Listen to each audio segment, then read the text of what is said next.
Hey guys, Andy and Graham from Dobson's Choice here with our initial video on Pain Explained, where we are going to be diving into the science and treatment behind minor muscle and joint aches and pains.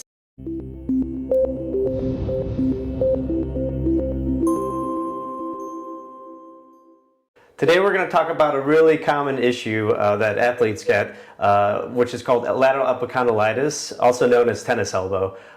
Today we're going to talk about how to see if you have it at home by doing a couple tests, also some treatment options, things you can do that hopefully make you feel better. And as always, Pain Explained is brought to you by Dobson's Choice, the leading CBD-based muscle and joint balm used by athletes like you and me. Let's get into this, Grant. Yeah. So Grant, one of the very reasons why I wanted to start with tennis elbow as our first video in Pain Explained is that I think I'm actually experiencing tennis elbow right now. I've been playing a fair amount of tennis lately, and I have some pain on the upper part of my arm right near my elbow. What's happening there? Sure. Yeah, so essentially what's happening is due to repeated use of a tennis racket, you're swinging through that motion, and when you hit the ball, that jerking motion the opposite direction will actually cause some inflammation in the tendons that attach to the elbow, which I'll show you over here on our model screen. Essentially, the extensors kind of start here at the lateral elbow, and then they kind of come down through here. So this is a wrist extensor that will come up like this. These are the finger extensors that come up like that, and then on the outside is the wrist extensors that kind of do this motion through there. So any one of those could actually cause the feeling inflammation, or it can be the common tendon, which would be right up here.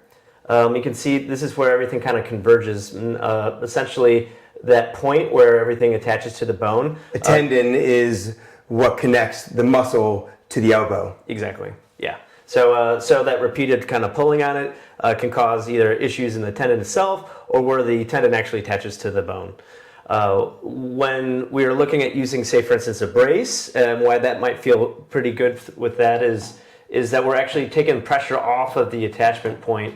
So a brace that you would put right through here takes all that pressure, and then instead of it going right where all those muscles originate, it ends up putting the pressure a little bit lower. So it takes some of that pain that you might be getting, reducing that due to the pressure. So that would be like one of these that you might see for tennis elbow is you essentially put this on, and then you kind of put that up into the elbow right below it, and then you want to cinch this down, not too tight, but enough that you get some nice pressure through that area. So outside of doing treatment that you can kind of do at home in regards to exercises and things like that, this is something that's going to help reduce the pain and inflammation. And this placement is correct, right under the elbow, right up here, not a whole lot lower down the forearm. Yeah, exactly. Okay, got it.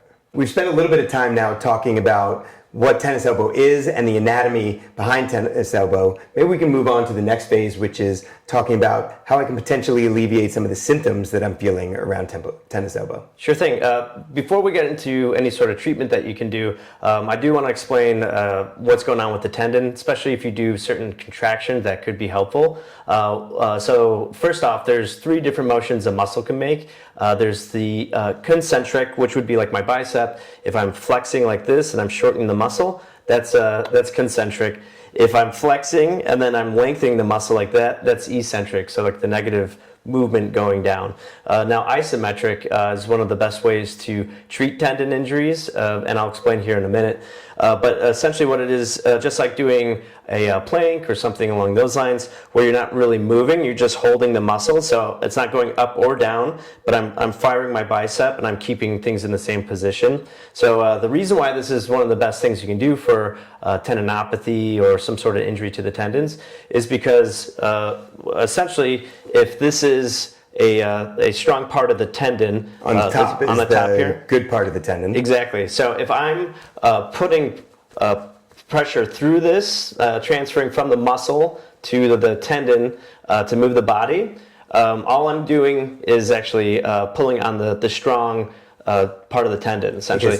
This piece, the top piece on top, would represent the strong piece, the unaffected part of the tendon, and this more loose piece underneath, that is the weaker part of the tendon that in that exercise is not actually seeing any action. Exactly. So, but if you do, say, an isometric contraction where you're not moving up or down and you're able to hold that for, say, 30 seconds, what actually happens is that strong part actually starts to stretch out and you start getting down to the fibers that are weaker. And so what you end up doing is you stimulate collagen, the healing process in the tendon. Otherwise, when you're doing normal exercising, you're never getting to those fibers. So just to be clear, Grant, when you have that just like that and you're sort of pulsing that, that would represent if I was doing some kind of exercise like this and the weaker tendons just aren't being utilized there, so they're not healing per se. But when I'm doing an isometric exercise of holding, such as a plank or some of the exercises that we're going to show now, when it's stretching out both the healthy and the unhealthy pieces of the tendon, that's promoting collagen creation and potential healing of that hurt tendon. Yeah, exactly. Okay. So let's go over some exercises that you can do at home that would be incorporating what we just talked about in regards to just needing a racket, and we'll go over what we're talking about there. I happen to have a tennis racket, Grant. All right, so for tennis elbow, essentially what you want to do, since we're working the extensors of the wrist, is go to any sort of table or anywhere that you can put the racket underneath and hold kind of like how you are there. You don't want things to be up here, you don't want them to be down there, but just kind of more of a neutral position for the wrist is good. And the motion that you're going to try to do is you're going to try to lift up like that and then try to turn your hand over like this. But you're keeping that in the same position without moving it. And if you are having any pain in the elbow, kind of what we were talking about before, you don't want to go 0 is no pain, 10 is the worst. And you don't want to go more than a 2 out of 10. So if you just barely pushing up and you're 2 out of 10, stop right there. If you can't do any pushing, then it might be a little too soon, but just a little bit of loading, just even contracting the muscles a little bit will stimulate some of that growth. Okay, so Grant, right here, I feel that's firing up here right where I'm having a little bit of pain, but not too much. And I'm rotating over. And how long should I be holding this for? So for this, you wanna hold 30 seconds so that you get that creep in the tendon, and then you get the maximum benefit without overtaxing the tendon to cause fresh inflammation. So you go 30 seconds on, 2 minutes off as a rest, and then you do that 4 times. Okay, so 30 seconds on, then resting for 2 minutes. 2 minutes. 30 seconds on, 2 minutes off, 4 sets. So, 10 minutes a day in order to help really stimulate that collagen growth and helping to repair that tendon. Exactly. And another thing to keep in mind is not just the extensors through there, but you can work the flexors too, even if you're just tennis elbow. So if I turn this Yep, over so like you do that under my table. Under the table, and then you would be flexing your wrist like this, trying to keep it in a neutral position, and then this time it'd be as if you're trying to turn it over, but you're keeping it in that same position, just like you're doing there. And again, 30 seconds on in the isometric position, and then 2 minutes of rest, 30 seconds on, 2 minutes of rest, for a total of 4 sets. Exactly. And one more thing to keep in mind is you could actually take supplements before doing this, say for an hour before, take vitamin C, and you can buy collagen also, so that your body needs everything it needs in order to help that growth of the collagen. So collagen and vitamin C an hour before I'm doing these exercises to promote good tendon health and regeneration. Yeah, and the healing. Okay. So, by the way, if you don't have any tennis racket at home, you can use a pickleball racket if you play pickleball, or you could possibly use a pan, which would be something that would be a little bit lighter. Cast iron pan, of course, would be too heavy. No 50-pound cast iron pans. Check. Exactly. And one thing that you want to think of too, as things are hopefully starting to feel better as you're doing those isometric contractions, is that when the pain starts to be reduced, you can actually do them for a shorter period of time. So instead of 30 seconds, you should start doing it for 20 seconds as things are feeling better. And you can also increase that load on the muscle too.